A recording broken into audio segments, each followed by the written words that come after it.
bienvenida a esta actividad. Deseo reconocer la presencia del director del programa de estudios interdisciplinarios, el Dr. Lowell Fitt, que está aquí con nosotros, y extiendo el saludo a los compañeros, colegas de facultad que están aquí con nosotros, estudiantes y empleados.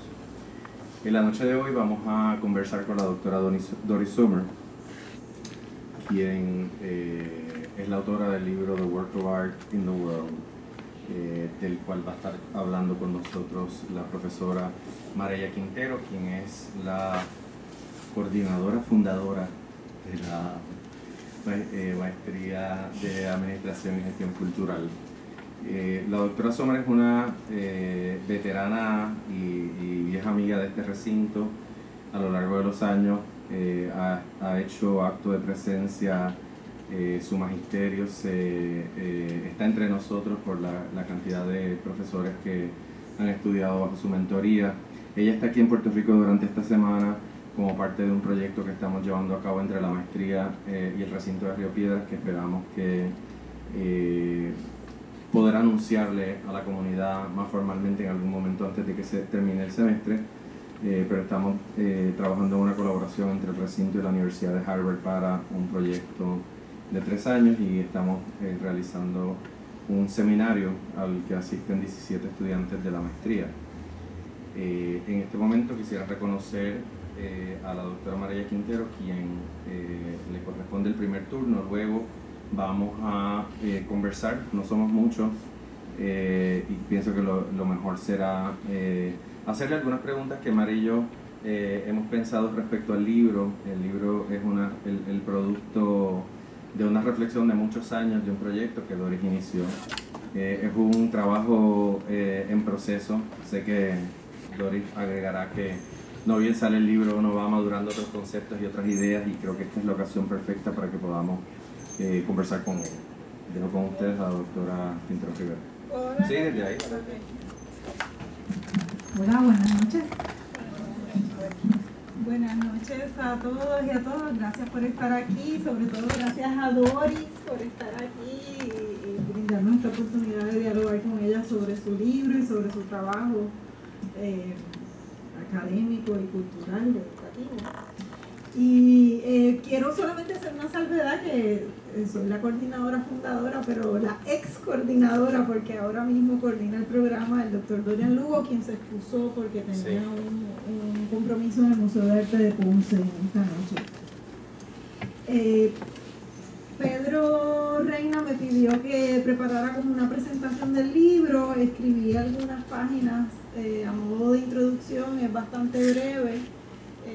Así que voy a leerlas y como adelantó Pedro, simplemente que sirva de punto de partida para abrir una conversación y un diálogo con Doris. La obra de arte en el mundo, agencia cívica y humanidades públicas. Esa es mi traducción, ¿es la correcta? Va a quedar mejor en español que en inglés. Sí, se va a llamar el arte obra en el mundo. Ah, bien, hay un juego del lenguaje, el arte obra en el mundo. Siempre el español es perfecto. Es un libro optimista, de un optimismo, diría yo, que militante, sin complejos, audaz. Fruto del asombro, la admiración y el entusiasmo, el libro no se contenta con desplegar su optimismo, sino que busca hacerlo contagioso, replicarlo, multiplicarlo, desparramarlo por el mundo, con la ilusión de formar nuevos tejidos sociales, nuevas conexiones y redes de esperanza. No se trata de un optimismo ensimismado, autocomplaciente, sino todo lo contrario, del que nace justamente de una profunda sensibilidad hacia el dolor causado por la violencia, la pobreza, el analfabetismo, las múltiples formas de subordinación. Dentro de ese mundo injusto y desgarrador, la autora halla, sin embargo, esperanza. Encuentra en el arte y las humanidades los ingredientes para salir de la parálisis, para alimentar la agencia ciudadana y lograr transformaciones palpables en las personas y en la sociedad. El optimismo que Doris Sommer destila en esta publicación responde en parte al descubrimiento como académica de un nuevo espacio de actuación y de pertinencia social. La obra de arte en el mundo la traducción literal, pero no la que habrá de tener el libro, es un llamado a las humanidades en acción, a una práctica que, inspirada por el quehacer de muchos admirados artistas y gestores culturales, aterriza en una intervención propia, el proyecto Pretextos. El libro traza un mapa de diversas experiencias que toman el arte como punto de partida para la transformación social y establece las bases filosóficas del proyecto intelectual de la autora, que a mi juicio parecería dirigirse en dos direcciones. Una, la de ampliar la onda expansiva ya iniciada con el proyecto Pretextos como ámbito de agencia cultural y educativa que trasciende los muros universitarios. Y dos, la de oxigenar y reivindicar la pertinencia de las humanidades en la academia. En ese sentido, esta obra marca un punto de inflexión en la fructífera e influyente trayectoria intelectual de Sommer, que tuvo un primer momento de consolidación en la academia tanto norteamericana como latinoamericana con la publicación en 1991 del libro Foundational Fictions, The National Romances of Latin America. Dicha investigación sobre las novelas canónicas del siglo XIX permitió a Sommer indagar en el lugar de la literatura en la conformación de los discursos hegemónicos sobre la nación. Sus libros subsiguientes, Proceed with Caution, When Engaged with Minority Writing in the Americas, de 1999, y Bilingual Aesthetics, A New Sentimental Education, del 2004, exploran otra cara de la moneda, indagan en los modos en que la literatura y el lenguaje habilitan espacios de agencia subalterna. A contrapelo de las narrativas homogeneizadoras decimonónicas analizadas anteriormente, en estas nuevas investigaciones apuntan a hibridaciones múltiples, zonas de interculturalidad. Con la publicación de Cultural Agency in the Americas en el año 2006, editado por Sommer, toma fuerza el concepto de agentes culturales, nombre del proyecto académico que el autor había iniciado unos años antes en la Universidad de Harvard. La agencia cultural, traducción literal del Cultural Agency, para Sommer refiere a una amplia gama de contribuciones sociales a través de prácticas creativas. El término se inspira en la idea de Antonio Gramsci respecto a lo que éste denominaba la guerra de posiciones. La agencia cultural, en ese sentido gramsciano, se refiere a las pequeñas maniobras que desestabilizan las fronteras de la hegemonía y van generando pequeñas transformaciones sociales. Para Sommer, el concepto no alude o no invoca los sueños románticos de que el arte puede cambiar el mundo, pero busca trascender el cinismo igualmente totalizador de que todo está perdido. Y cito en mi traducción del texto: entre las fantasías frustradas y la desesperanza paralizante, la agencia es un llamado modesto pero persistente a la acción creativa, paso a paso, one step at a time. Cultural Agency in the Americas recoge las contribuciones de un distinguido grupo de académicos situados en universidades latinoamericanas y norteamericanas que fueron convocados por Sommer para participar de un primer seminario internacional del proyecto Agentes Culturales y que tuvo lugar en el Cusco en el año 2001. Jesús Martín Barbero, Néstor García Canclini, Diane Taylor, Arturo Arias, Alcida Rita Ramos, Claudia Briones, Mary Louise Pratt, Claudio Lovnitz, entre otros, aportan diversos abordajes a experiencias donde lo cultural se torna un lugar de maniobra, una fuerza que puede desestabilizar sistemas de jerarquización y dominación. Los ensayos indagan en los modos en que se generan estos espacios de agencia cultural y ciudadana en contextos específicos del continente.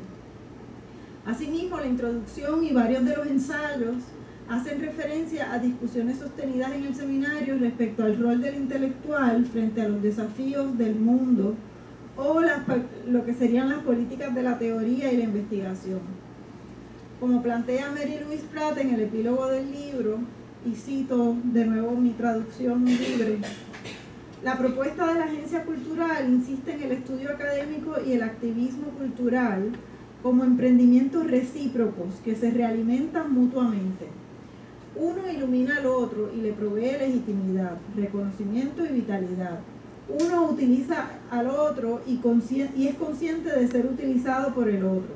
Estas relaciones de reciprocidad y la circulación de significados, ideas y valor que crean justifican la empresa académica y le dan vida. Finalmente llegamos a la obra de arte en el mundo y quise darles un poquito un contexto de dónde se ubica este libro en la trayectoria académica de Doris. La obra de arte en el mundo constituye un punto de inflexión a mi juicio, porque en este libro la autora por primera vez habla desde la práctica creativa. Ya no se trata de abrir la academia al diálogo con artistas y gestores, o de discutir entre colegas investigadores en torno a posibles abordajes críticos a los procesos de agencia cultural. Este libro busca fundamentar una práctica, ponerla en relación con otras experiencias que la han inspirado y promover la misma, tanto hacia afuera de la universidad como al interior de esta. El detonante de este proceso de coagulación de la perspectiva de agentes culturales y de la incursión decidida de Sommer en la práctica cultural educativa extramuros parece haber sido el contacto de la autora con Antanas Mockus, exalcalde de Bogotá, quien impulsó desde el poder político inusitadas acciones dirigidas a desarrollar cultura ciudadana. Sommer destaca que la imaginación artística se tornó el punto de partida de las provocadoras propuestas de Mockus. Y cita de Mockus: "Cuando me siento atrapado me pregunto, ¿qué haría un artista?". Decía el inusual alcalde de origen lituano, hijo de una ceramista, doctor en matemáticas y exrector de la Universidad Nacional. No voy a abundar en las acciones de Mockus porque no quiero privar a Doris del placer de hacerlo ella misma, pero quiero solamente destacar un elemento que Sommer toma de Mockus y que me parece medular a la propuesta conceptual de este libro, y es la idea avanzada por Mockus de que la admiración es el sentimiento que sostiene la democracia. La admiración es mucho más poderosa que la tolerancia y es una respuesta estética a la sorpresa y al asombro. Es una traducción mía del texto. Tolerar, dice Sommer, es mantenerse dentro de su propia opinión y simplemente esperar a que el otro termine de expresarse. La admiración desplaza el balance de los sentimientos, favorece al otro sin sacrificar el amor propio. Este principio de la admiración, aprendido de Mockus, sirve de guía a todo el libro, a lo largo del cual Sommer va exponiendo diversos proyectos artísticos que merecen, cito de nuevo, merecen mayor reflexión de la que han recibido. El primer capítulo, titulado From the Top, Government Sponsored Creativity, traducción mía, desde arriba, la creatividad auspiciada por el gobierno, tiene como eje la gestión ya mencionada de Antanas Mockus como alcalde de Bogotá, pero también aborda también la experiencia de Edi Rama como alcalde de Tirana, la capital de Albania, y sus proyectos de arte público, así como la experiencia histórica de los programas artísticos impulsados durante la administración de Franklin Delano Roosevelt dentro del proyecto del Nuevo Trato. Menciona como referencia también la gestión de Jaime Lerner como exalcalde de Curitiba, quien propuso el concepto de acupuntura urbana, que hace referencia a una forma de gestión pública y gobernanza que no necesariamente busca imponerse sobre el tejido social, sino actuar puntualmente sobre el mismo para liberar sus energías creativas. El segundo capítulo, que toma esa metáfora de Lerner y se titula Press Here, Cultural Acupuncture and Civic Stimulation, parte de esa idea planteada, pero se dedica a explorar proyectos que surgen desde la base comunitaria de la gestión cultural y la creación artística.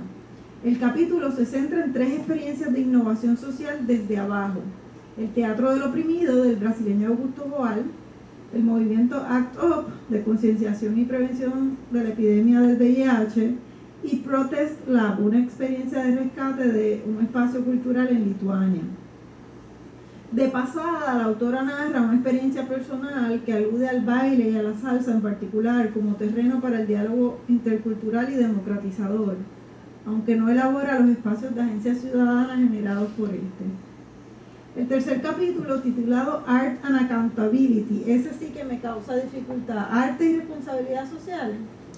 Es que no hay palabra en español Para accountability. He preguntado a todos y a todas. Aquí está la Todo el equipo, todo el equipo de Mocus que tiene los mismos dilemas. Eso. ¿Ah? Yo lo... Qué interesante que no existe. Arte y responsabilidad social, arte y gobernanza, no sé. No sé cómo lo resolvieron. Es más responsabilidad que gobierno. Responsabilidad. Es lo más cercano. Rendición de cuentas. Rendición de cuentas, pero arte y rendición de cuentas. Abril 15. Bueno, el tercer capítulo toma como punto de partida el trabajo plástico del artista Pedro Reyes para indagar en el juicio estético como una práctica que profundiza la democracia. Esta reflexión sirve de base a la elaboración del quinto y último capítulo, que aborda la poética de la política de Schiller y avanza a la defensa del entrenamiento humanístico en la sociedad contemporánea. Partiendo de la relectura del libro Cartas sobre la educación estética del hombre de 1795, escrito por Friedrich Schiller a fines del siglo XVIII, Sommer acude a filósofos como John Dewey, Paulo Freire, Jacques Rancière y Habermas para explorar los vínculos entre innovación estética y construcción de una esfera pública más democrática y participativa. Entre la reflexión estética iniciada en el tercer capítulo y profundizada en el quinto, Sommer presenta el proyecto Pretextos, inspirado inicialmente por el contacto con el movimiento de editoriales cartoneras que surgió en medio de la crisis argentina del Corralito con la creación de Eloísa Cartonera y se expandió añadiéndole el elemento de la promoción de la lectoescritura en la experiencia de Sarita Cartonera en Perú y se ha expandido por muchos otros lugares. Incluso tenemos un egresado de la maestría que hizo su proyecto, que es uno de los gestores de Atarraya Cartonera, que es la editorial cartonera que es parte del movimiento de aquí de Puerto Rico. Se consolida aquí su propuesta de una educación humanística, la cual parte del juego como práctica libertaria y creativa que permite la emergencia de nuevas soluciones a problemas sociales que parecen estancados. En esta obra, Doris Sommer no solo nos entrega una oda al poder cautivante y transformador de las artes, sino que su libro hace honra a su prédica al presentarnos una obra bellamente escrita y poderosamente seductora. Dicho esto, debo añadir que a pesar de que comparto plenamente y militantemente el optimismo de la voluntad que Sommer profesa en su libro, debo confesar que sentí un poco la falta del pesimismo del intelecto, para aludir a la famosa frase de Gramsci. Es decir, ¿dónde están los puntos ciegos, las contradicciones, los debates, los momentos de tensión política y personal que atraviesan estos proyectos? Sentí falta también del diálogo iniciado en la línea de la discusión de las relaciones entre arte y política en contextos específicos. El diálogo iniciado en el libro Cultural Agencies in the Americas, cuyos autores como que no aparecen presentes como referente, ¿verdad?, en este nuevo texto.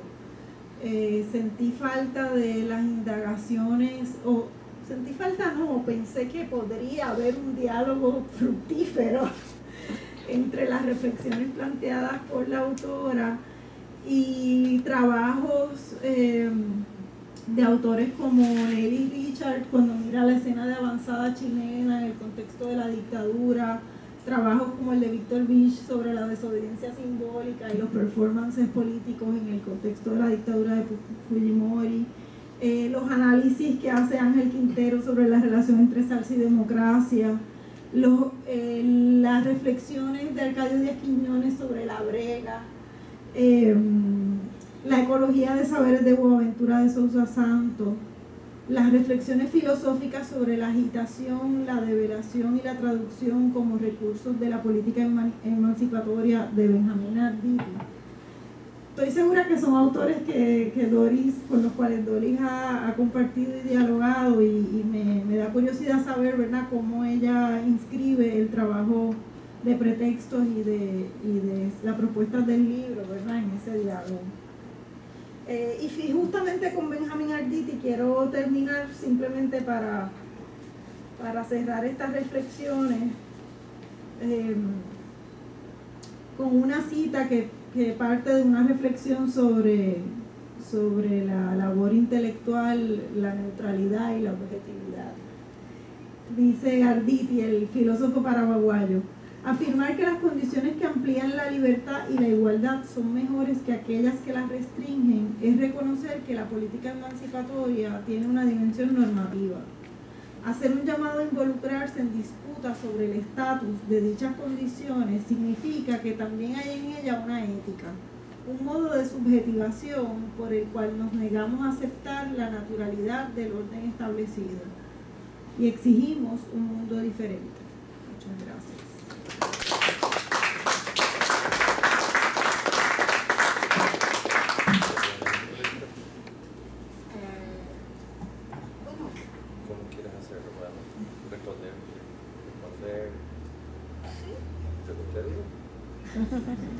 Yo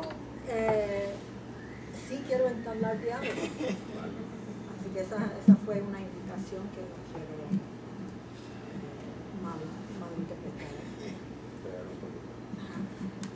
Muchas gracias, Amelia. Muchas gracias por tu excelente, fina y profunda lectura. Me honra realmente. Y tienes mucha razón, hay muchos interlocutores que no aparecen en el libro. Yo hice lo posible, presionada también por Duke University Press, de escribir lo menos posible, porque la gente ya no lee, ¿eh? Y hay que publicar resultados de 15 años de trabajo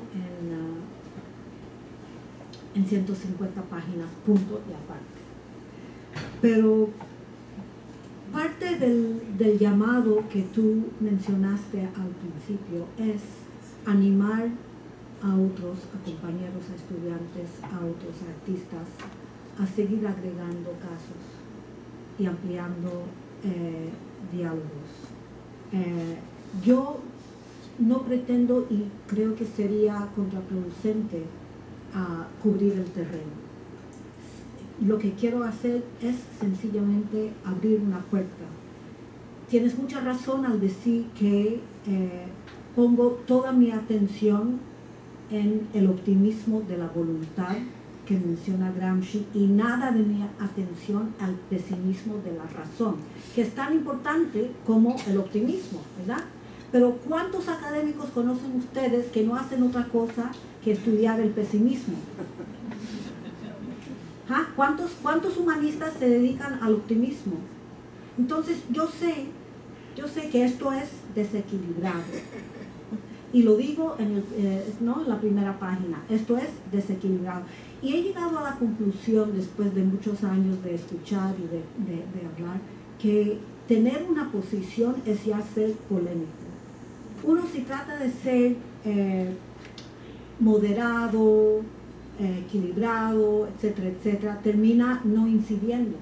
Entonces asumo la culpabilidad, ¿no?, de ser unidireccional aquí, para contrarrestar mucha presión del otro lado. En la academia, durante los últimos 50 años, hemos equiparado el pesimismo con la inteligencia. La gente no se arriesga a pensar de otro modo que la protesta. ¿Por qué? Porque puede terminar no teniendo razón.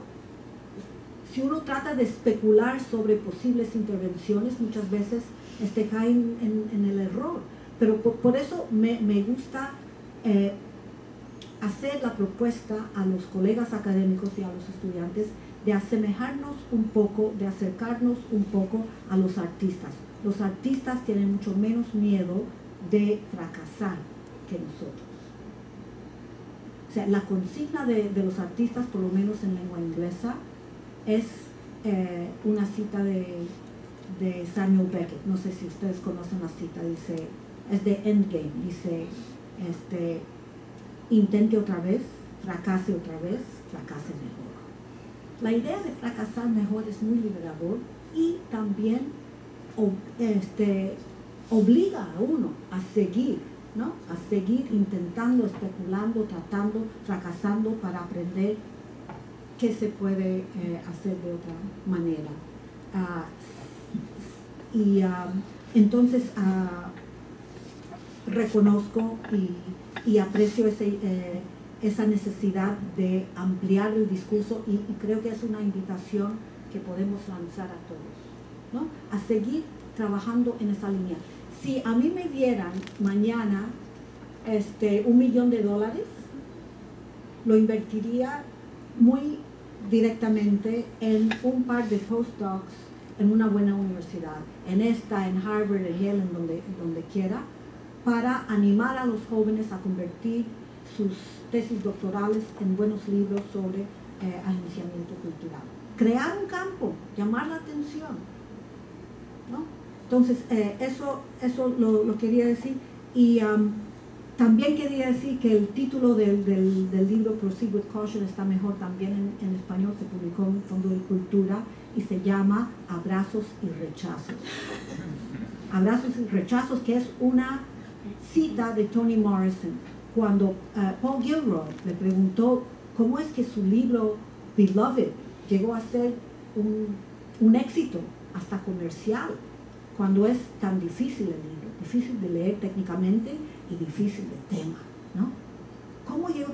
Y ella responde, mi libro funciona como la música, como el jazz. Nunca te da el número entero. Abraza y rechaza, abraza y rechaza. Y me pareció genial. Y Harvard University Press no quería poner ese título en un libro académico, pero por el Fondo de Cultura se atrevió. Y también quiero decir que el primer gran agente cultural que me dio el camino no fue Mocus, fue Boal. Hoy trabajamos un poco con las técnicas de Boal, de Augusto Boal, del teatro. Y yo que iba hablando de agenciamiento cultural, terminé hablando con una estudiante colombiana que me dijo que si usted toma muy en serio este tema, señora, le dije que sí, tiene que conocer a mi mamá y a su jefe, que vienen de visita a Boston. Y la mamá es María Eugenia Silva, que era la asistente, la mano derecha de Mocus. Entonces, los conocí allí ya sabiendo que había un campo que rellenar y se me apareció el modelo más espectacular, más vistoso que tenemos hoy en día. Pero eso es, lancé una propuesta sin tener el material, solo la ambición, ¿no? El optimismo de que se iba a crear un conjunto de casos interesantes. Y yo los invito a todos a pensar en casos interesantes que ustedes ya conocen y reconocer que no son casos aislados, que un artista sabe cambiar una manera de intervenir, una manera de pensar, un paradigma. Un artista es un intervencionista. ¿Qué artistas hoy en día no quieren cambiar el mundo? Pero los humanistas, a los humanistas nos cuesta estudiar el arte desde esa perspectiva. Entonces, el libro es eso, es una invitación a seguir tus consejos y ampliar la gama de interlocutores. Sí, gracias. No sé si... Tal vez para el público sería interesante conocer más a fondo, ¿verdad? No sé si quieres abrir la pregunta. O enseñar un par de... Lo que tú prefieras. Porque deliberadamente yo no sé cuánta familiaridad ustedes tienen con los ejemplos que se dieron, tal vez Boal, Mocus, pero no sé con respecto a los otros. No quise abundar en ellos porque pensé que era más interesante que saliera de ti directamente. ¿Cuántos conocen a Antanas Mocus o su trabajo? Muchos. Entonces, y bien, ¿sí? Otros no. Ok, les cuento muy brevemente, que Antanas Mockus fue elegido alcalde de la peor ciudad en el hemisferio, la más corrupta, peligrosa, violenta. Un nerd, un maestro de matemáticas, llegó a ser rector de la universidad. Ustedes que lo conocen saben cómo perdió su trabajo. Y fue elegido por una ciudad desesperada alcalde. Y por una buena temporada, un poco más de un mes, no se hizo nada. ¿Qué se puede hacer en una ciudad tan corrupta y difícil como Bogotá? Yo he preguntado a economistas, a científicos políticos, a urbanistas, ¿qué hubiera hecho usted en esa situación? Y piensan y llegan a la conclusión que no había nada que hacer. Porque si uno hace inversiones en una ciudad tan corrupta, ¿a dónde va a quedar el dinero? ¿Ah? Si no con los traficantes de drogas. Si uno pone más policías armados en la calle, ¿para quiénes van a trabajar los policías armados? Para los traficantes de drogas. O sea, no había manera convencional de intervenir. Entonces me dice, no hay nada que hacer. Y en ese momento les cuento de Mockus. ¿Qué hizo Mockus? Cuando al final de un mes su secretario de Cultura viene y le dice, mire, ya no hay nada que hacer. Mi suegro dice, es hora de sacar a los payasos. Mockus lo mira y dice, esa es una buena idea. Entonces saca a los payasos, despide a 20 policías de tránsito en el centro y pone a Minos a dirigir el tráfico. Tenemos un clip de ese momento. So bring out the clowns. Bring out the clowns. Bring out the clowns. Pero el suegro se lo dijo así en español. Saque a los payasos. Y Mockus, excomulgado de la iglesia porque se ha casado y divorciado demasiadas veces, le dice a su novia, ¿dónde nos vamos a casar si no nos dejan en la catedral? Y aquí tenemos que invitar a todos y a todas porque soy alcalde, etc. Entonces la novia le dice, bueno, si tú te quieres casar en un circo, cásate en un circo. Y así lo hizo. Se casaron en un circo encima de un elefante. Y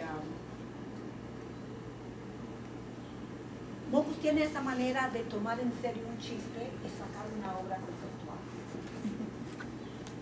¿Sí?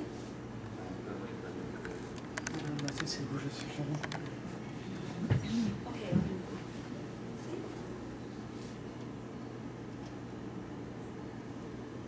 La primera foto, cuando la vean, ¿sí? ¿No funciona? Creo que lo hice, pero...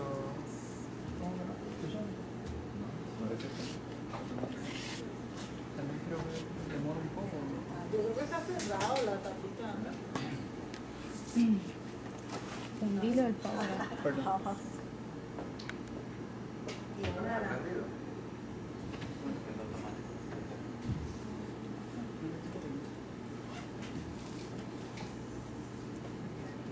¿no?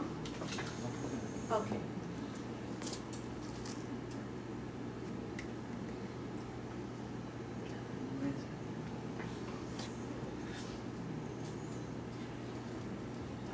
Bueno, mientras tanto podemos charlar.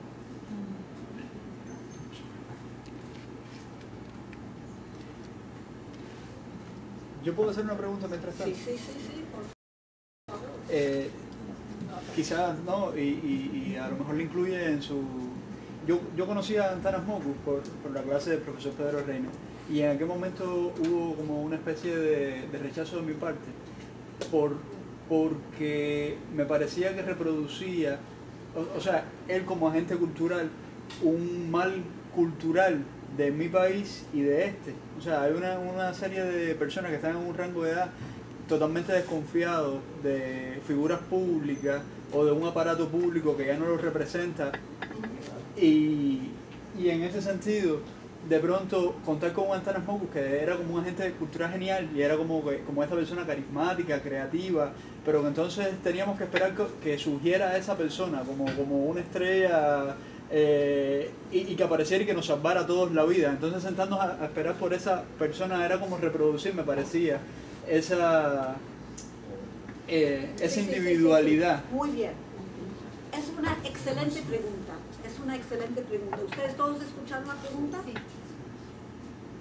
Es una excelente pregunta y lo que les quiero decir a todos es que Mockus no hace sus obras solo, ni él se inspira para hacer todas sus obras. Se queda abierto a muchas propuestas e involucra a masas de gente. La diferencia entre un artista como Mockus y otro artista como Edi Rama, el exalcalde de la capital de Albania, que ahora llegó a ser también el primer ministro del país, es que Edi Rama es un artista solitario y singular. Toma todas las decisiones, Antanas no. ¿Por qué vale la pena estudiar el caso de Antanas? Para entrenar cierta disposición a ensayar cosas, a escuchar propuestas, a lanzarnos, a atrevernos. Te cuento, por ejemplo, que un proyecto de Antanas fue pintar la calle con estrellas negras bordadas de amarillo, como si fueran, ¿no?, sitios donde controlaban el tránsito los policías, pero eso lo hizo un artista con su propia propuesta: marcar todos los espacios en la ciudad donde había muerto alguien por un accidente de tráfico. Antanas le pareció buena propuesta y le dio el dinero para comprar pintura, más nada. Ustedes han visto a Supercívico, Antanas vestido de Superman, ¿verdad? Eso fue una propuesta de otro artista que vino con un traje de Supercívico. Y a Antanas le pareció buena idea y vino vestido de Supercívico al trabajo, hasta que una señora, después de una semana, le dijo: señor alcalde, póngase más serio, no es bien visto que usted vaya a trabajar así. Entonces dejó de usar eso. O sea, es una persona que provee el espacio para ensayar distintas cosas, a diferencia de Rama. Rama fue elegido alcalde de Tirana, así se llama la capital, en 2000. Antes de 2000 estaba viviendo en París, en un estudio, pintando, viviendo bastante bien. Es un señor muy elegante. Vino a casa porque se había muerto su papá y fue al entierro, y los amigos lo convencieron a quedarse y correr para alcalde. Ganó, porque no había otra propuesta. Ganó y como no había dinero en la alcaldía, ustedes se pueden imaginar, después de medio siglo de opresión soviética y 10 años de opresión mafiosa aún peor, la ciudad estaba destrozada, fea, contaminada, horrible. La gente no hacía nada ahí, lo único que quería hacer es escaparse. Él, con su propio dinero, compró galones de pintura en colores muy vivos e hizo pintar las fachadas de los viejos edificios soviéticos feos según sus diseños. Entonces tenemos ahí unas fotos de fachadas pintadas con el diseño de Edi Rama. La gente empezó a enamorarse de sus barrios, a recoger basura, a pagar impuestos, a hacer muchas cosas. Y la Fundación Soros y el Banco no interamericano, sino el Banco Mundial le dieron mucho dinero, y él hizo de una ciudad destrozada un paraíso. Pero al ser elegido primer ministro, se ha acabado el mundo del arte en Albania, porque él se dedica a otras cosas. Y si él se dedica a otras cosas, entonces no hay cómo hacer arte, porque él es el artista. ¿Entiendes? Hacer una obra de arte siendo el único artista es muy distinto a ser facilitador para otros artistas. Y la lección de Antanas es que uno puede ser facilitador. Te pongo otro ejemplo. En Seattle y en Portland, y no sé en cuántas ciudades, soy ignorante de muchas cosas, ustedes me dirán, hay artistas que trabajan en la municipalidad simplemente con la tarea de inventar buenas ideas, de llegar a buenas ideas, de intervenir en un problema de tránsito, en otro problema de educación, en algo de nutrición. O sea, son ciudades que apuestan por el arte. No tiene que haber una persona que haga arte, sino una disposición a reconocer que eso es un recurso humano necesario. No sé si eso, o sea, he hablado con líderes que me dicen que bueno que Antanas haga esas cosas, pero yo no soy artista y yo no soy capaz de inventarme esas cosas. La lección de Antanas no es inventarse esas cosas, es estar disponible.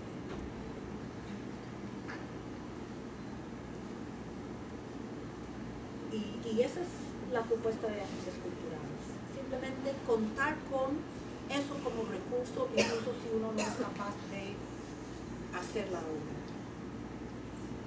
Pero es una muy buena pregunta, y en el primer capítulo tengo un apartado que se llama The Numbers Game.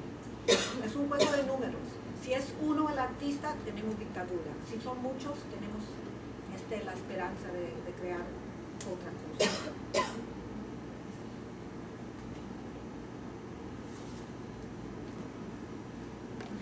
Yo me levanté porque soy pequeña y mañana estamos trabajando con todo eso. ¿Sí? Está funcionando. Dilo fuerte. Cable y empezar a hacer una pregunta así.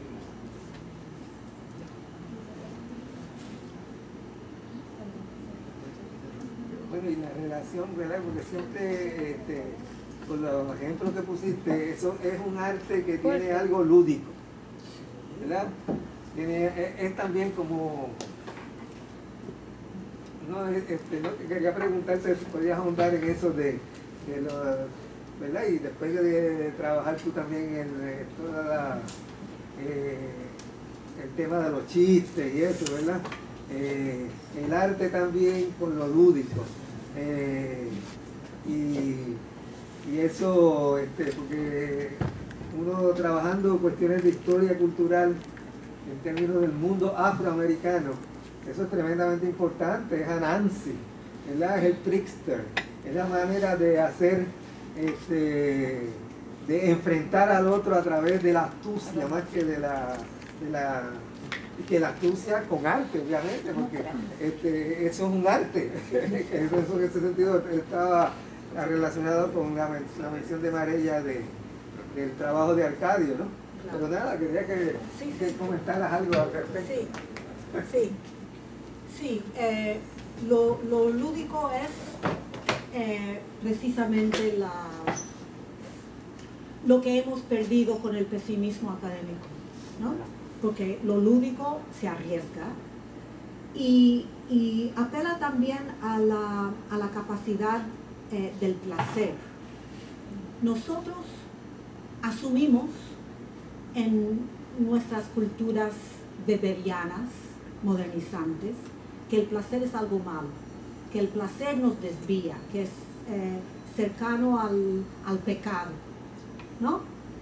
Si uno la está pasando bien, entonces está haciendo algo indebido. Y lo que nos ha enseñado, entre otras cosas, Antanas, es precisamente que el placer es el vehículo del cambio duradero. ¿Qué pasa si tratamos de imponer un cambio social a la fuerza o por una obligación moral? ¿Ah? Ustedes son muy corteses, pero yo, sí, produce el rechazo, el resentimiento, hasta la rebelión, o la astucia para salirse de, ¿no? de la obligación, ¿verdad? Pero si uno gana a la gente con placer, si uno convierte la calle en el escenario de mimos, ¿no? De transeúntes que se convierten en actores, ¿verdad? Entonces, el mismo semáforo se convierte en un juguete. Entonces, hemos perdido la importancia del placer, de lo lúdico, y quiero agregar otro punto muy general, y es que sin arte no hay cambio. Si nosotros queremos darle un nombre cotidiano y sencillo al proceso de cambiar nosotros mismos, el mundo, los procesos sociales, ¿qué quiere decir algo nuevo? Una intervención que no se había hecho antes. El nombre técnico para algo nuevo es arte. No hay liderazgo sin arte, no hay intervención sin arte. Tenemos que reconocernos, y por eso, como María recordó, termino con Schiller. Todos somos artistas. Si no nos reconocemos como artistas todos, dejamos de admirarnos, dejamos de dejarnos sorprender por otros, dejamos de tener una disposición abierta a recibir buenas recomendaciones de los conciudadanos. Es muy básico todo esto, ¿no? Pero realmente yo creo que la cultura de la modernización ha comprado el paquete de Weber. Max Weber escribió su libro preocupado por lo que está haciendo la modernidad al género humano. Pero nosotros hemos leído ese libro como un manual, no como una condena, ¿no? Si usted quiere ser moderno, deje de tener fun, como dicen los canadienses. Avoir du fun. Hay que dejar de avoir du fun.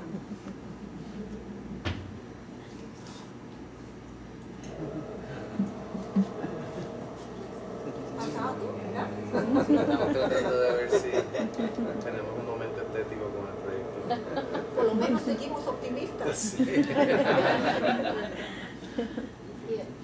enchufado? ¿Cable aquí? ¿Hasta la electricidad? ¿Qué cable? ¿Que está enchufado? Sí, Que siempre hay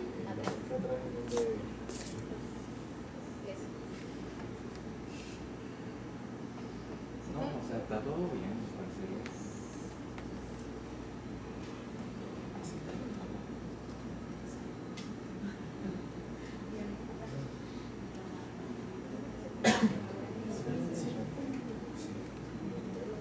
Una excusa para que vuelva y Eso es otra obra de Becker. y nos hace una presentación más visual. Entonces. No, pero yo les recomiendo mucho que busquen en internet Eddie Rama, así como se oye. E-D-I, apellido Rama. Eddie Rama, que hizo cosas en Albania que realmente son Uno necesita que esté con Oxa, ¿te acuerdas? Esa era peor que cualquier sitio. Era Sí. como- Sí. Yo quería preguntarte que de repente que si nos cuentas un poquito del proceso de crear el proyecto de agentes culturales y cuál ha sido el proceso de irte acercando a estos ejemplos y de alguna manera ir destilando, porque seguro que conoces muchos otros que no tocaste en el libro, ¿no? Sí.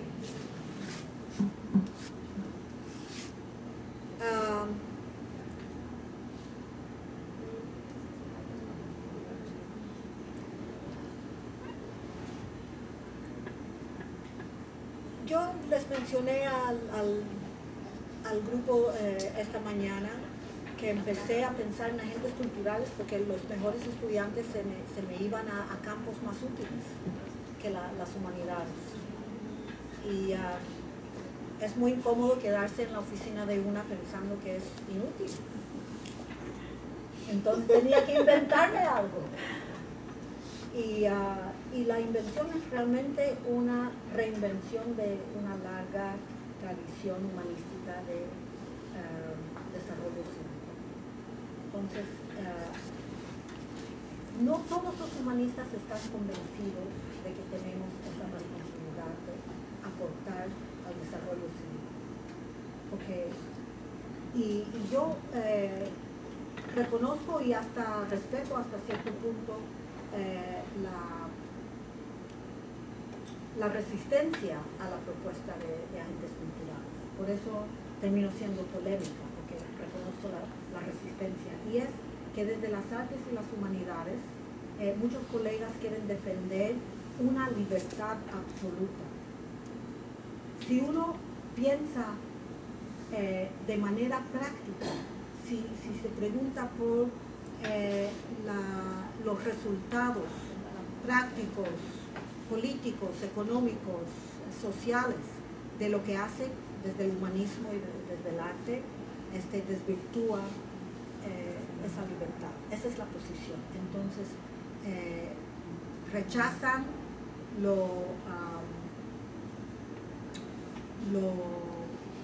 ¿qué es la palabra que usan?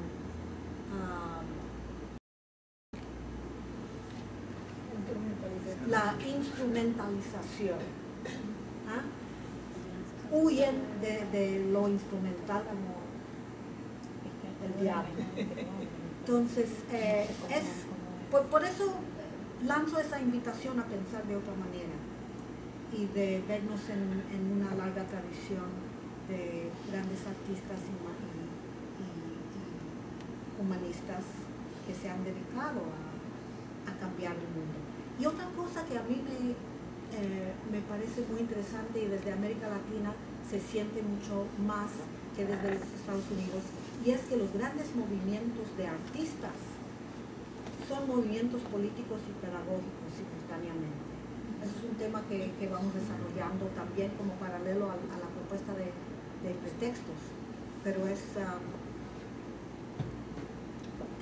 un tema que vamos a desarrollar en un seminario en Harvard este año que viene.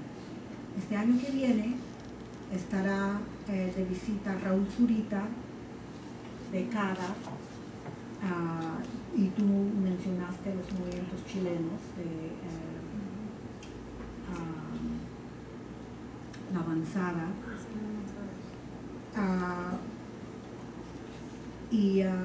y quiero que los estudiantes lo puedan apreciar como gestor, no solamente de la poesía, sino de los cambios sociales. Como el proyector no funciona, vamos a poner la computadora aquí con algunas imágenes y que la vieran directamente a la computadora. Yo te tengo una pregunta. Sí, por favor. En el campo de la política pública, ¿hay alguien que te llame la atención, que ocupe un cargo electo y que asuma un poco la estrategia de MOCUS? ¿Conoces de alguien, de algún funcionario público que ponga eso en práctica con la visibilidad de Antanas MOCUS? No, con la visibilidad de Antanas MOCUS no, pero hay varias ciudades hoy en día, como digo, que están capacitando a artistas para aportar servicios importantes a su ciudad. Eso me parece un movimiento importante y vale la pena estudiar ese movimiento y no solamente las grandes figuras, ¿no? como MOCUS. Obama hizo algo muy interesante al respecto también, juntó a artistas y humanistas en un comité para regresar un poco o resucitar un poco el proyecto de Roosevelt durante la depresión, y fue criticado de manera cruel por los republicanos porque él estaba sacrificando la libertad de los artistas. Los mismos republicanos que no podían dejar pasar un Mapplethorpe, ¿no? ahora ponen el pito en el cielo porque Obama les quita la libertad absoluta. Así que tenemos que crear un ambiente donde ese tipo de crítica ya no tenga sentido, porque mis propios colegas comparten la crítica de los republicanos. Y por eso Gramsci creo que es tan útil aquí. Las cosas no se van a cambiar de un día para otro. Hay que cambiar la manera de pensar, y más que la manera de pensar, la manera de sentir, de ver lo que es posible, lo que no es posible. Y llegar al punto de que el arte, intervención incluso a través de un gobierno, sea posible, es un avance.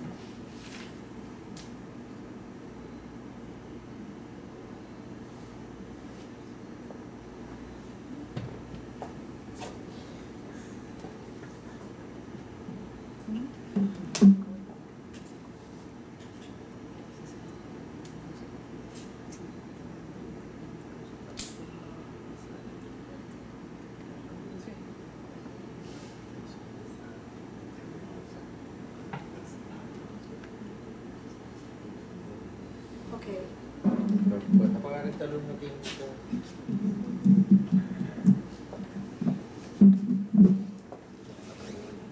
Sí, esta, no sé si ustedes... Se van a tener que... Sí, yo me acerco.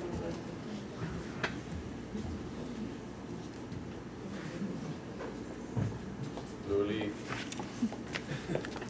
Luli.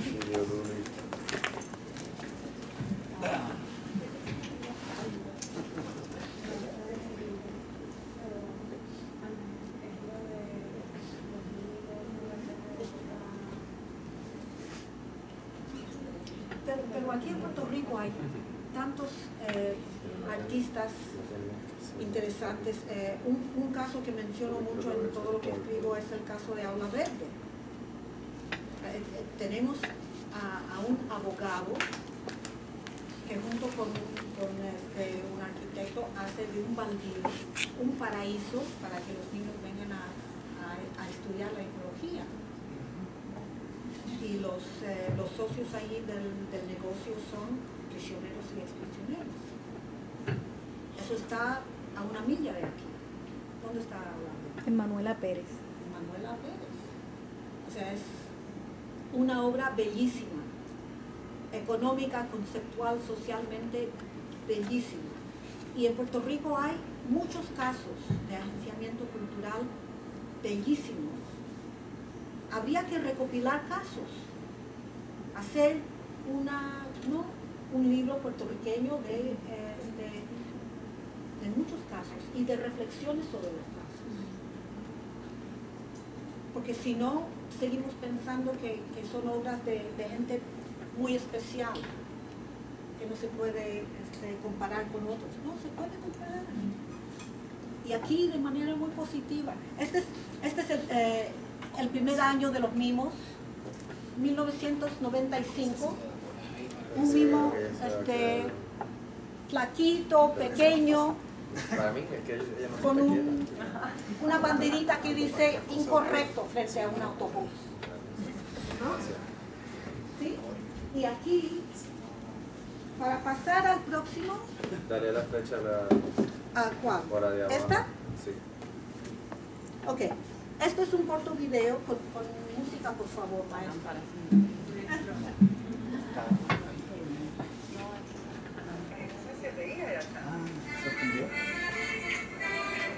Estos largos y oscuros túneles ubicados bajo el centro de Bogotá se preparan 20 jóvenes que pretenden enseñarles a los habitantes de la ciudad cómo vivir civilizadamente en una capital. Es a través del arte. Y los 20 mimos capacitaron a otros 20 cada uno. Y en un año había 400. Muchos de los ex policías entraron en el equipo de los mimos.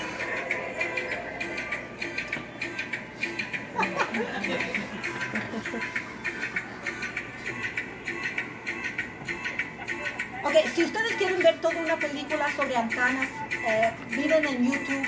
La película se llama Bogotá Change. y está como en 7 capítulos.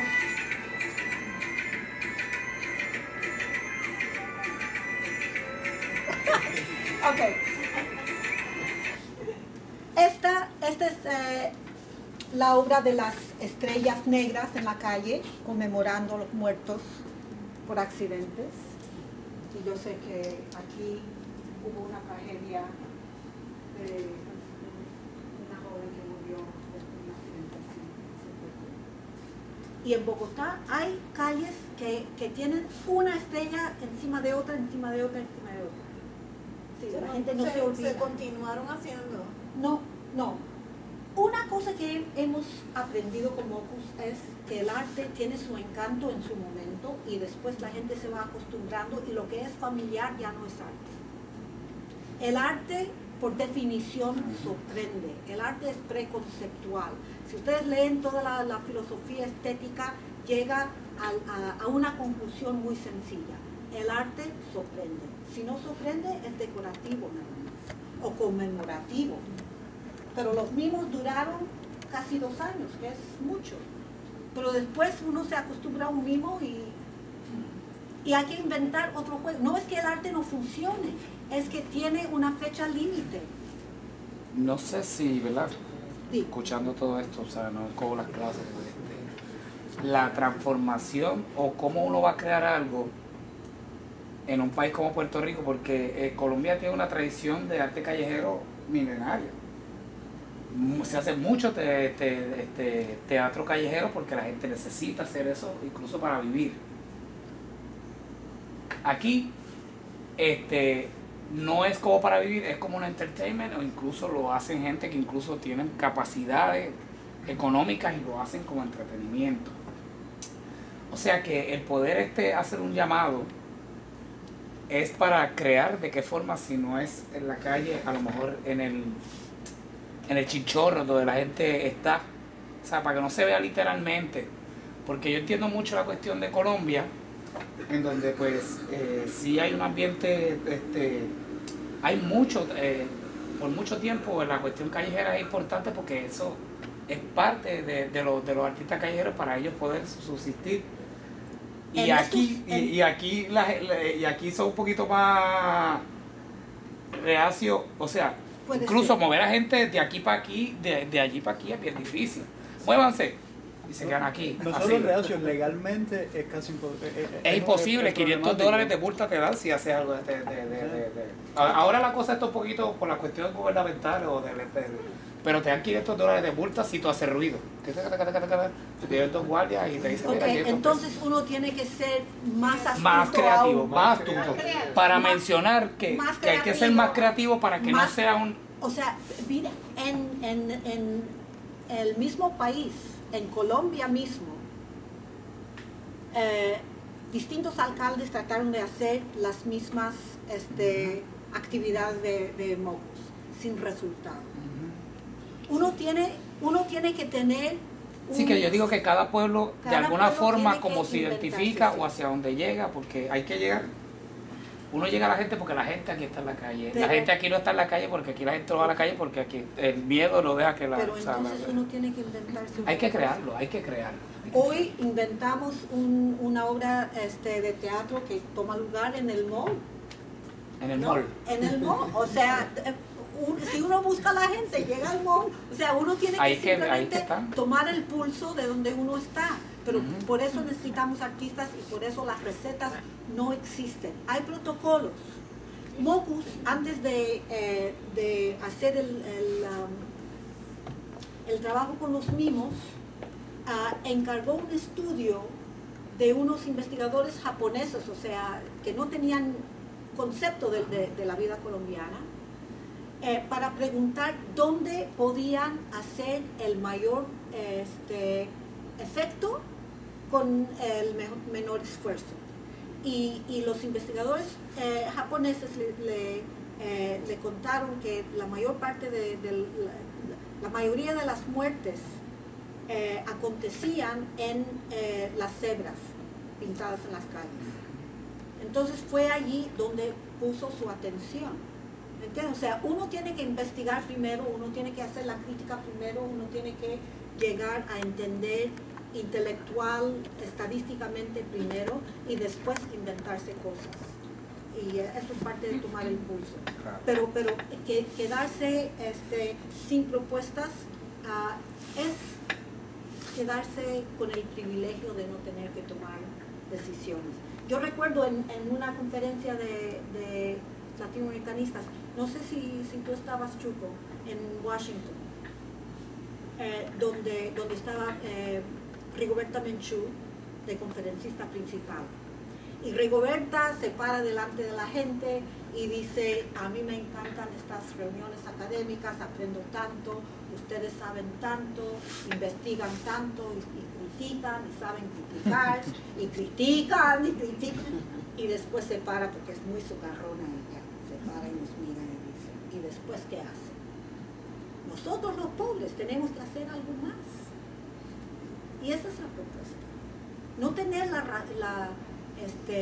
la receta de qué hacer, simplemente imponernos la obligación de pensarlo un poco más, de quedarnos con la cosquilla. Pero pensarlo desde donde, perdona mi tontería, pero es que no acabo de entender, porque hay dos líneas paralelas como que no logro empatar. Una es la de la clase perfecta para, definitivamente si yo me fuera a lanzar como gobernador, incluiría en mi programa el arte y la cultura como parte de mi programa para el cuatrienio, porque eso me garantizaría ahora. Eso sería una línea, la de el arte y la cultura desde la política y verticalmente desde arriba y organizando el mundo de forma creativa. Pero la otra es la que él propone, que sea desde, digamos, de abajo. No me gusta establecer los límites así tan estrictos, ¿no? Porque que sería otra línea, que es la de ir ganando esos espacios de los que usted hablaba al principio, pero siempre va a haber que chocar con el arriba. Y hay un riesgo muy grande. Uno, que cuando uno se legitima como artista, siempre va a tener que al final hacerle el juego a la política. O el otro, desde arriba, por ejemplo, no sé si van a entender la metáfora, sí, no me quiero extender. Sí, pero es el camión de ballet de los bailarines de Ballet Nacional de Cuba, en un camión de cargar caña, a llevarle el arte a los guajiros de una montaña que ni les interesaba ni querían entender aquello. Sí. Entonces, ¿qué hace uno? El capítulo 1 es sobre los artistas que trabajan desde arriba, pero el capítulo 2 es sobre los artistas que trabajan desde abajo. Boal, ¿cómo empezó? En un calabozo, lo metieron preso durante la dictadura, tuvo que salir y pasó la mayor parte de su vida adulta en el exilio. ¿Okay? Y trabajó, cuando regresó, trabajó en favelas tratando de hacer su propuesta valer de algo. Y no terminó de trabajar. Y la gente empezó a interesarse más y más y fue elegido concejal de Río. Ahora hay como 135 concejales, no es un puesto muy importante, pero es un puesto elegido. Y desde su posición de concejal decidió hacer teatro legislativo, donde andaba por las calles con un abogado a ver qué leyes se podían generar. Pero él empezó desde abajo. Otro ejemplo que pongo, pero podríamos haber puesto de Aula Verde. Lo que digo es que la cantidad de páginas que me permitían son muy pocas. Pero el otro ejemplo que les pongo es de dos artistas en Lituania que están muy molestos porque el último cine se vendió por la municipalidad a un constructor de centros comerciales. El último cine, el cine que era el centro cultural de todos y de todas, fue vendido debajo de la mesa a un constructor. Entonces, ¿qué hacen? Dicen, no pueden hacer protesta porque protesta es una palabra que ya no se usa en Lituania después de que se fueron los soviéticos, ¿no? Eso es ser antinacional, hacer protesta en este momento. Entonces, lo que hacen es una obra de arte que se llama el Pro-Test Lab, Pro-Test Lab. Y ocupan la cabina del cine y empiezan a generar happenings. Con vegetarianos, con feministas, con anarquistas, con arquitectos, con los que quieren hacer bulla. Y hacen tanta bulla durante tantos días que el constructor decide no seguir con el contrato para comprar la propiedad. Y llevan a la corte, le hacen un proceso a los artistas porque los artistas le hicieron perder mucho dinero. Los artistas, para defenderse, tienen que buscar una ley que defienda la propiedad pública. La Corte de Lituania dice, no existe el concepto de propiedad pública porque lo propio es privado. O sea, le hacen un juego de palabras. Y los artistas hacen mejores juegos de palabras y mejor traducción de esa ley internacional. Y ganan el caso. O sea, habían decidido no hacer una protesta oficial porque no iban a ganar, ¿verdad? Pero como son artistas y seguían haciendo su arte con más y más y más socios, es un numbers game. Si uno se abre y trabaja con mucha gente, empieza a tener una base política, ganaron el caso. No se van a ganar en todos los países y en todos los momentos. Hay casos muy difíciles. Pero perder la fe de que algo se puede hacer es quitarnos una responsabilidad.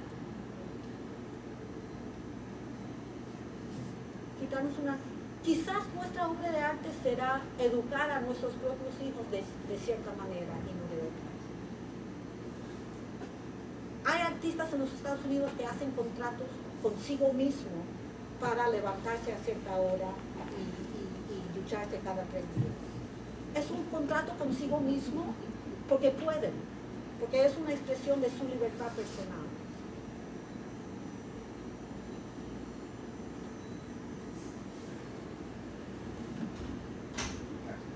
Pero los invito a todos a ir a Aula Verde, porque es...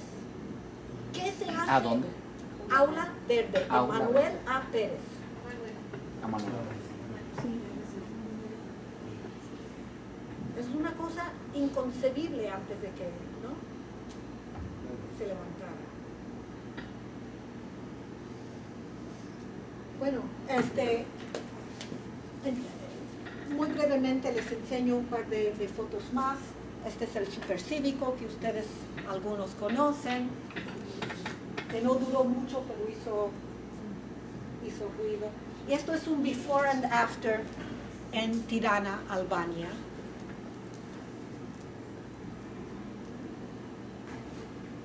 Miren.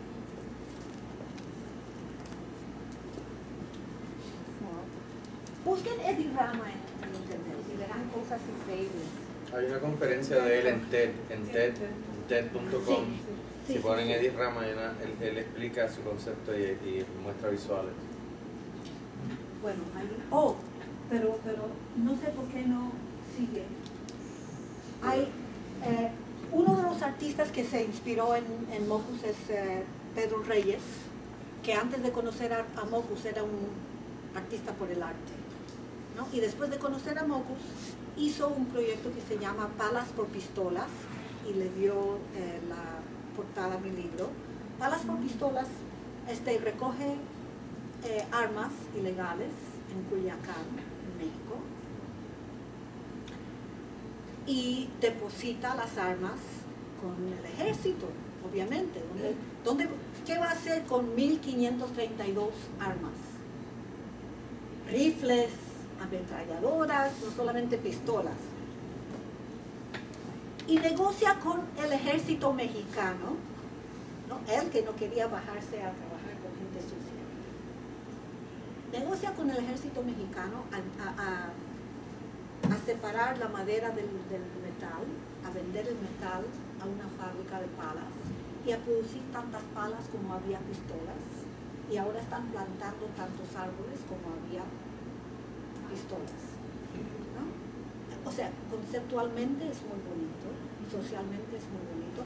Tiene un abolengo en Joseph Beuys, en una historia de arte muy fina, pero es una intervención muy bonita y como el ejército lo ha identificado como un depósito de armas ilegales, ahora tiene tantas armas que no sabe qué hacer con ellas, y una de las obras que ha hecho se llama Disarm, y lo que crea con las armas son instrumentos musicales que tocan muy bien y hace conciertos. Aquí hay un violín, si vamos a ver, pero ustedes pueden ver también a Pedro Reyes en internet. Yo tengo una pregunta de cómo en el acercamiento que tú has tenido a esas experiencias, si has visto cómo conectan con esas intervenciones puntuales, cómo conectan con procesos de más larga duración, como movimientos por el desarme, en el caso de una práctica artística o de algo que viene de abajo. En el caso de las intervenciones que vienen de arriba, pues con proyectos de transformación más amplios que simplemente la intervención artística, ¿verdad? Sí.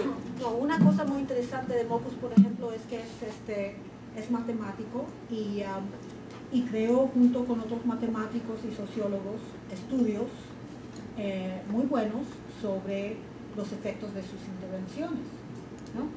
En el primer año redujeron el porcentaje de muertes en accidentes de tráfico por la mitad en el primer año.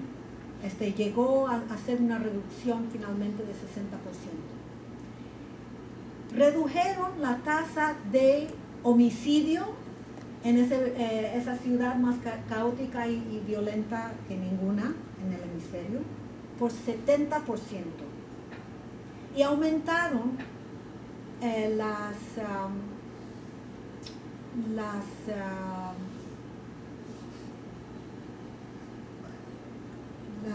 ganancias a la municipalidad por los impuestos casi por 300%, con una campaña chistosa, porque tiene un don de lenguas, que es hacer impuestos voluntarios. Porque más allá de los impuestos que ustedes deben, tienen la oportunidad de pagar 10% más. Entonces la campaña se llamaba 110% por Bogotá, ¿no?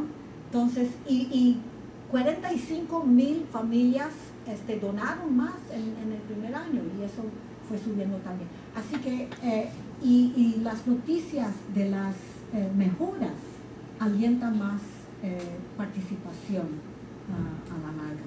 Y miren un caso en los Estados Unidos recientemente. ¿Por qué se ha cambiado de estado en estado y también a nivel nacional las leyes en torno a los derechos gays? ¿Ah? Eso no es una imposición desde arriba, eso son prácticas y cambios de disposición a nivel personal y muchas veces influenciados por artistas. Sí, pero hay que medir los efectos, si no estamos simplemente autocongratulándonos porque nos atrevemos a hacer cosas. Y hay que medir.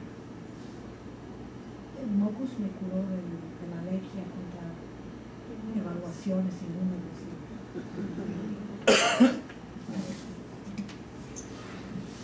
Le quiero dar las gracias a la profesora Soma y a la profesora Quintero Rivera. También tenemos una serie de libros de la doctora Soma para la venta. Muchas gracias y buenas noches.